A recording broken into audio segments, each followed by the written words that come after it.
නමෝ තස්ස භගවතු අරහතෝ සම්මා සම්බුද්දස්ස. ඒ භාග්‍යවත් වූ අරිහත් වූ සම්මා සම්බුදුරජාණන් වහන්සේට මාගේ නමස්කාරය වේවා. මනෝ පුබ්බංගමා ධම්මා මනෝ සෙට්ඨා මනෝමයා මනසාචේ පදුට්ඨේන භාසතිවා කරෝතිවා තතෝනං දුක්ඛමං වේති චක්ඛන්ව වහතෝ පදං. මේ හිමිදිරි උදෑසන පින්වන්ත ඔබ හැම දෙනාට සම්මා සම්බුදු සරණ මුලින්ම ප්‍රාර්ථනා කරනවා.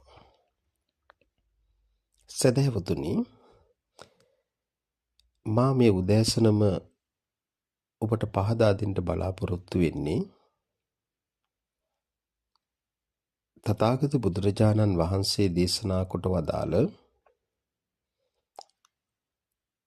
ඉතා වැදගත් ගාථාවක් මුල් කරගෙන ධම්මපද කෘතියේ පළමු ගාථාව තමයි මා මුලින් දේශනා කරන්නට යෙදුනේ. හිතේ තිබෙන ස්වභාවය තමයි මේ ගාථාවේදී බුදුරජාණන් වහන්සේ පැහැදිලි කරන්නේ. අපි මේ ගාථාවේ අදහස බලමු. මනෝ පුබ්බංගමා ධම්මා මනෝ සෙට්ඨා මනෝමයා. බුදුරජාණන් වහන්සේ දේශනා කරන පින්වත්නි, හැම දෙයකම මූලික වෙන්නේ, ප්‍රධාන වෙන්නේ මනස, හිත. ඒ වගේම හැම දෙයකම ශ්‍රේෂ්ඨ වෙන්නේ හිත. මනසාචේ පදුට්ඨේන භාසතිවා කරෝතිවා. ඒ ප්‍රධාන වෙන, ඒ ශ්‍රේෂ්ඨ වෙන හිතින් යම්කිසි කෙනෙක් නරක හිතකින්, එහෙම නැත්නම් වැරදි චේතනාවකින්, වැරදි හිතකින් යම් කිසි දෙයක් කරයි නම්, හිතයි නම්, එහි ප්‍රතිඵල පින්වත්නි නරක ප්‍රතිඵල ලැබෙන්නේ.